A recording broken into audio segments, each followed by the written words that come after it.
ಯಾರದೇ ಮನೆಯ TV on ಮಾಡಿದ್ರು ಕೂಡ ಸಂಜೆ ಬಿಗ್ ಬಾಸ್ನೇ ಪ್ಲೇ ಆಗ್ತಿತ್ತು. ಎಲ್ಲರೂ ಗಿಲ್ಲಿಯನ್ನೇ ನೋಡ್ತಾ ಇದ್ರು. ಸ್ಲೋಗನ್ಗಳೇನು ಡಮಾಲ್ ಡಿಬಲ್ ಡಕ್ಕ, ಗಿಲ್ಲಿ ಗೆಲ್ಲುವ ಪಕ್ಕ, ಹಂಗೆ ಆ ಅತಿಯಾದಂತಹ ಅಭಿಮಾನ ಎಲ್ಲೊಂದ್ ಕಡೆ ಗಿಲ್ಲಿಗೆ ಮುಳುವಾಯ್ತಾ. ಫೈನಲ್ ಅನ್ನು ಮುಗಿಸಿದ್ದಾಯ್ತು, ಗೆದ್ದಿದ್ದಾಯ್ತು, ಕಪ್ ಎತ್ತಿ ಹಿಡಿದಿದ್ದಾಯ್ತು, ತನ್ನ ಊರಿಗೆ ಒಂದು ಭರ್ಜರಿ ಪ್ರಚಾರ ಮಾಡಿದ್ದಾಯ್ತು. ಇದೆಲ್ಲ ಆದ್ಮೇಲಾದ್ರೂ ಆ ಫ್ಯಾನ್ ಅನ್ನು ಮೀಟ್ ಮಾಡಿದ್ರ, ಫೋನ್ ಮಾಡಿದ್ರೆ ನೆಗ್ಲೆಕ್ಟ್ ಮಾಡ್ತಾರೆ, ರಿಜೆಕ್ಟ್ ಮಾಡ್ತಾರೆ. ದೇವಸ್ಥಾನಕ್ಕೆ ಹೋಗಿ ಪ್ರಸಾದ ತಗೊಂಡ್ಬಂದಿದ್ದೀನಿ ಅಂತ ಹೇಳಿದ್ರು ಕೂಡ ಲೆಕ್ಕಿಸ್ತಾ ಇಲ್ಲ ಗಿಲ್ಲಿ ಮತ್ತು ಅವರನ್ನ.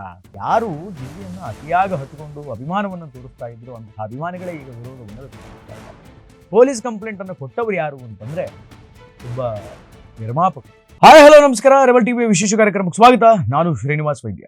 ಕಳೆದ ಒಂದು ಸ್ವಲ್ಪ ತಿಂಗಳ ಹಿಂದೆ ಕರ್ನಾಟಕ ಸಂಪೂರ್ಣ ಗಿಲ್ಲಿಮಯ ಆಗಿ ಹೋಗ್ಬಿಟ್ಟಿತ್ತು. ಯಾಕೆಂತಂದ್ರೆ ಬಿಗ್ ಬಾಸ್ ಸೀಸನ್ 12 ನಡೀತಾ ಇತ್ತಲ್ವಾ. ಯಾರದೇ ಮನೆಯ ಟಿವಿ ಆನ್ ಮಾಡಿದ್ರು ಕೂಡ ಸಂಜೆ ಬಿಗ್ ಬಾಸ್ನೇ ಪ್ಲೇ ಆಗ್ತಿತ್ತು. ಎಲ್ಲರೂ ಗಿಲ್ಲಿಯನ್ನೇ ನೋಡ್ತಾ ಇದ್ರು. ಆ ಸ್ಲೋಗನ್ಗಳೇನು ಡಮಾಲ್ ಡಿಬಲ್ ಡಕ್ಕ, ಗಿಲ್ಲಿ ಗೆಲ್ಲೋದು ಪಕ್ಕ, ಹಂಗೆ ಹಿಂಗೆ, ಗಿಲ್ಲಿ ದೇವರು, ಗಿಲ್ಲಿ ಸಖತ್ ಎಂಟರ್ಟೈನರ್, ಹಾಗೆ ಹೀಗೆ ಅಂತ ಹೇಳಿ ಗಿಲ್ಲಿಯನ್ನ ಹಾಡಿ ಹೊಗಳಿ ಆಕಾಶಕ್ಕೆ ಏರಿಸ್ಕೂಡಿಸಿದ್ರು ಅಭಿಮಾನಿಗಳು. ಅದಾದ ಮೇಲೆ ಗಿಲ್ಲಿ ಅಭಿಮಾನಿಗಳು ಅದು ಯಾವ ರೀತಿಯಾಗಿ ಆತನನ್ನ ಆರಾಧಿಸಿದ್ರು, ಆತನನ್ನ ಅಕ್ಸೆಪ್ಟ್ ಮಾಡಿದ್ರು ಅನ್ನುವಂಥದ್ದು ಇಡೀ ರಾಜ್ಯಕ್ಕೆ ಗೊತ್ತಿದೆ. ಆದ್ರೆ ಆ ಅತಿಯಾದಂತಹ ಅಭಿಮಾನ ಎಲ್ಲೋ ಒಂದ್ ಕಡೆ ಗಿಲ್ಲಿಗೆ ಮುಳುವಾಯ್ತಾ, ಎಲ್ಲೋ ಒಂದ್ ಕಡೆಗೆ ಅದು ಗಿಲ್ಲಿಗೆ ನೆಗೆಟಿವಿಟಿಯನ್ನು ತಂದುಕೊಟ್ಬಿಡ್ತಾ ಅನ್ನುವಂತಹ ಪ್ರಶ್ನೆಗಳು ಈಗ ಮೇಲಿಂದ ಮೇಲೆ ಕಾಡ್ಲಿಕ್ಕೆ ಪ್ರಾರಂಭ ಆಗಿದೆ. ನೀವು ಇನ್ಫ್ಯಾಕ್ಟ್ ಬಿಗ್ ಬಾಸ್ ನೋಡಿರ್ತೀರಿ. ಫೈನಲ್ ಆಗುವ ಒಂದು 2-3 ದಿನಗಳ ಮುಂಚೆ ಫ್ಯಾನ್ಸ್ ಅಸೋಸಿಯೇಷನ್ ಒಂದಾಗಿರುತ್ತೆ. ಫ್ಯಾನ್ಸ್ ಎಲ್ಲ ಬಂದು ಅಲ್ಲಿ ಅಸೋಸಿಯೇಟ್ ಆಗಿರ್ತಾರೆ, ಸೇರಿರ್ತಾರೆ ಬಿಗ್ ಬಾಸ್ ಮನೆಗೆ. ಆಗ ಗಿಲ್ಲಿಯ ಒಬ್ಬ ಅಭಿಮಾನಿ ಗಿಲ್ಲಿ ಟ್ಯಾಟೂವನ್ನ ತನ್ನ ಭುಜದ ಮೇಲೆ ಹಾಕಿಸ್ಕೊಂಡು ಬಂದು ಗಿಲ್ಲಿಗೆ ತೋರಿಸ್ತಾನೆ. ಗಿಲ್ಲಿ ಸಿಕ್ಕಾಬಿಟ್ಟೆ ಸಂತೋಷವನ್ನ ವ್ಯಕ್ತಪಡಿಸಿ ಆಚೆ ಬಂದ ಮೇಲೆ ಮೊದಲು ನಾನು ನಿಮ್ಮನ್ನು ಭೇಟಿ ಮಾಡ್ತೀನಿ, ಹಾಗೆ ಹೀಗೆ ಅಂತೆಲ್ಲ ಮಾತು ಕೊಡ್ತಾನೆ. ಸೊ ಗಿಲ್ಲಿ ಫೈನಲ್ ಅನ್ನು ಮುಗಿಸಿದ್ದಾಯ್ತು, ಗೆದ್ದಿದ್ದಾಯ್ತು, ಕಪ್ ಎತ್ತಿ ಹಿಡಿದಿದ್ದಾಯ್ತು, ತನ್ನ ಊರಿಗೆ ಒಂದು ಭರ್ಜರಿ ಪ್ರಚಾರ ಮಾಡಿದ್ದಾಯ್ತು. ಇದೆಲ್ಲ ಆದ್ಮೇಲಾದ್ರೂ ಆ ಫ್ಯಾನ್ ಅನ್ನು ಮೀಟ್ ಮಾಡಿದ್ರ ಇಲ್ಲ. ಅದಕ್ಕೆ ಕೆರಳಿದಂತಹ ಅಭಿಮಾನಿ ನೋಡಿ, ಇವ್ರ ಮೇಲೆ ನಾನು ಅಭಿಮಾನ ಇಟ್ಕೊಂಡು ಯಾವತ್ತಿಗೂ ಕೂಡ ಅಳಿಸಲಾಗದಂತಹ ಅಚ್ಚೆಯನ್ನ ನನ್ನ ಭುಜದ ಮೇಲೆ ಹಾಕಿಕೊಂಡೆ. ನಾನು ಒಬ್ಬನೇ ಅಲ್ಲ, ನನ್ನ ತರಹದ ಅನೇಕ ರೀತಿಯ ಅಭಿಮಾನಿಗಳು ಈ ರೀತಿ ಟ್ಯಾಟೂಗಳನ್ನು ಹಾಕಿಸ್ಕೊಂಡಿದ್ದೀವಿ. ಫೋನ್ ಮಾಡಿದ್ರೆ ನೆಗ್ಲೆಕ್ಟ್ ಮಾಡ್ತಾರೆ, ರಿಜೆಕ್ಟ್ ಮಾಡ್ತಾರೆ. ದೇವಸ್ಥಾನಕ್ಕೆ ಹೋಗಿ ಪ್ರಸಾದ ತಗೊಂಡ್ಬಂದಿದ್ದೀವಿ ಅಂತ ಹೇಳಿದ್ರು ಕೂಡ ಲೆಕ್ಕಿಸ್ತಾ ಇಲ್ಲ ಗಿಲ್ಲಿ ಮತ್ತು ಅವರನ್ನ ರೆಸ್ಪಾನ್ಸ್ ಮಾಡ್ತಾ ಇಲ್ಲ ಅಂತ ಒಂದು ಕಡೆ ಅಭಿಮಾನಿಗಳು ವಿರೋಧವನ್ನ, ಅಂದ್ರೆ ಯಾರು ಗಿಲ್ಲಿಯನ್ನ ಅತಿಯಾಗಿ ಹಚ್ಚಿಕೊಂಡು ಅಭಿಮಾನವನ್ನು ತೋರಿಸ್ತಾ ಇದ್ರು ಅಂತಹ ಅಭಿಮಾನಿಗಳೇ ಈಗ ವಿರೋಧವನ್ನು ವ್ಯಕ್ತಪಡಿಸ್ತಾ ಇದ್ದಾರೆ. ಸರಿ, ಇವರು ಅಭಿಮಾನವನ್ನ ವ್ಯಕ್ತಪಡಿಸ್ತಾ ಇದ್ದಾರೆ, ಅದರ ಜೊತೆಗೆ ವಿರೋಧವನ್ನು ವ್ಯಕ್ತಪಡಿಸ್ತಾ ಇದ್ದಾರೆ. ಆದ್ರೆ ಸದ್ಯಕ್ಕೆ ಗಿಲ್ಲಿ ಮೇಲೆ ಪೊಲೀಸ್ ಕಂಪ್ಲೇಂಟ್ ಒಂದು ಫೈಲ್ ಆಗಿದೆ. ಪೊಲೀಸ್ ಕಂಪ್ಲೇಂಟ್ ಅನ್ನು ಕೊಟ್ಟವರು ಯಾರು ಅಂತಂದ್ರೆ ಒಬ್ಬ ನಿರ್ಮಾಪಕರು, ತೇಜಸ್ವಿನಿ ಅನ್ನುವಂಥ ಒಬ್ಬ ನಿರ್ಮಾಪಕರು ಪೊಲೀಸ್ ಕಂಪ್ಲೇಂಟ್ ಅನ್ನ ಕೊಟ್ಟಿದ್ದಾರೆ.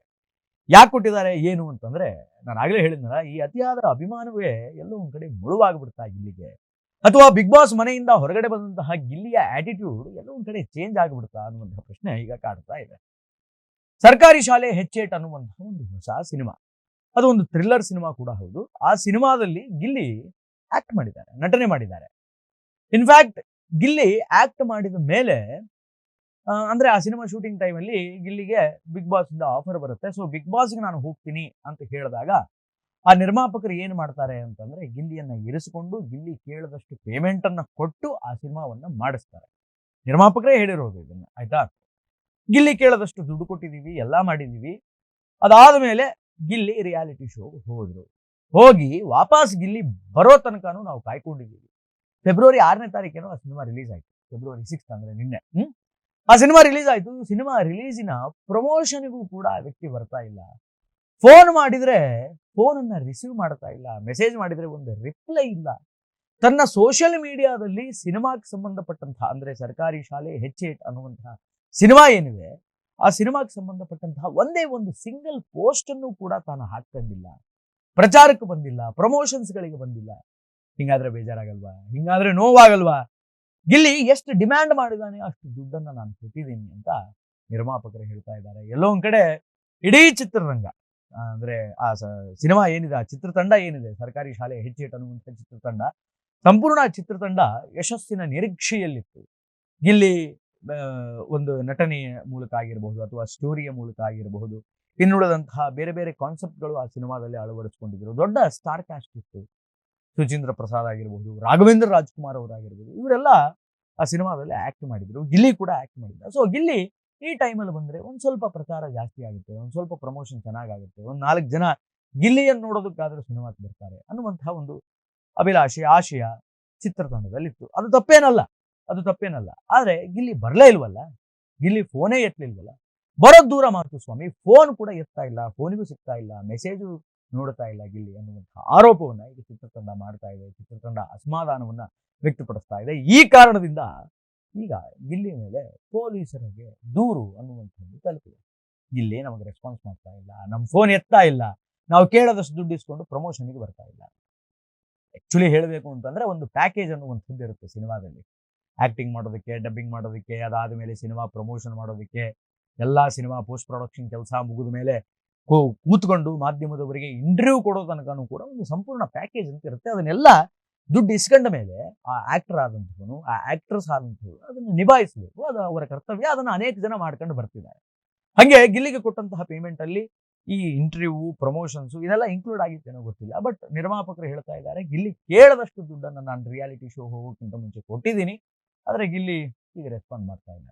ಇನ್ಫ್ಯಾಕ್ಟ್ ಗಿಲ್ಲಿ ಯಾರಿಗೂ ರೆಸ್ಪಾಂಡ್ ಮಾಡ್ತಾ ಇಲ್ಲ, ಅಂತಹ ಅಭಿಮಾನಿಗಳಿಗೆ ರೆಸ್ಪಾಂಡ್ ಮಾಡ್ತಾ ಇಲ್ಲ ಗಿಲ್ಲಿ. ಇವಾಗ ಯಾವ ಕರ್ನಾಟಕದ ಜನ ಹಾಡಿ ಹೊಗಳಿ ಆತನ ತಲೆ ಮೇಲೆ ಏರಿಸ್ಕೊಂಡು ಕೂಡಿಸ್ಕೊಂಡ್ರು ಅಂತಹ ಜನಗಳಿಗೆ ಗಿಲ್ಲಿ ಇವತ್ತು ಸಿಗ್ತಾ ಇಲ್ಲ. ಎಸ್, ಹೋಪ್ಫುಲಿ ಅಂಡರ್ಸ್ಟ್ಯಾಂಡ್, ಅರ್ಥ ಆಗುತ್ತೆ.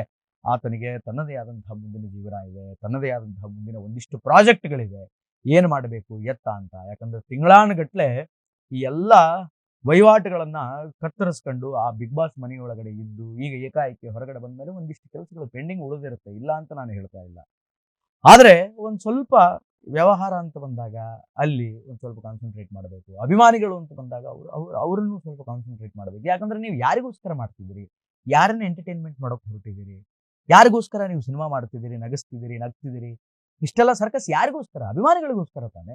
ಅಭಿಮಾನಿಗಳಿಗೆ ಟೈಮ್ ಕೊಟ್ಬಿಟ್ಟಿದ್ರೆ, ನಿರ್ಮಾಪಕರಿಗೆ ಟೈಮ್ ಕೊಟ್ಟುಬಿಟ್ಟಿದ್ದಿದ್ರೆ, ಅಥವಾ ನಿರ್ಮಾಪಕರ ಅಟ್ಲೀಸ್ಟ್ ಫೋನ್ ಎತ್ತು ಬಿಟ್ಟಾದರೂ ಇಲ್ಲ ನಾನು ಬ್ಯುಸಿ ಇದ್ದೀನಿ, ಬರೋದಕ್ಕಾಗೋದಿಲ್ಲ ನಿರ್ಮಾಪಕರೇ, ಬೇರೆ ಏನಾದರೂ ಮಾಡಿ ಅಂತ ಹೇಳೋದಾಗಲಿ, ಅಥವಾ ತನ್ನ ಸೋಷಿಯಲ್ ಮೀಡಿಯಾದಲ್ಲಿ ಒಂದು ಪೋಸ್ಟನ್ನು, ಆ ಸಿನಿಮಾಕ್ಕೆ ಸಂಬಂಧಪಟ್ಟಂಥ ಒಂದು ಪೋಸ್ಟನ್ನು ಹಂಚ್ಕೊಳ್ಳೋದಾಗಲಿ, ಈ ರೀತಿ ಯಾವುದೇ ಕೆಲಸ ಮಾಡಿಲ್ಲ ಗಿಲ್ಲಿ ಅನ್ನುವಂತಹ ಕಾರಣದಿಂದ ಈಗ ಪೊಲೀಸ್ ದೂರು ದಾಖಲಾಗಿದೆ. ನೋಡೋಣ ಮುಂದೆ ಎಲ್ಲಿವರೆಗೂ ಹೋಗುತ್ತೆ, ಏನು ಆಗುತ್ತೆ ಅನ್ನುವಂಥದ್ದನ್ನು we have to wait and watch. ಒಟ್ಟಾರೆಯಾಗಿ ಇದು ಇವತ್ತಿನ ವಿಶೇಷ. ನಿರಂತರ ಸುದ್ದಿಗಾಗಿ ನೋಡ್ತಾ ಇರಿ ರೆಬೆಲ್ ಟಿವಿ.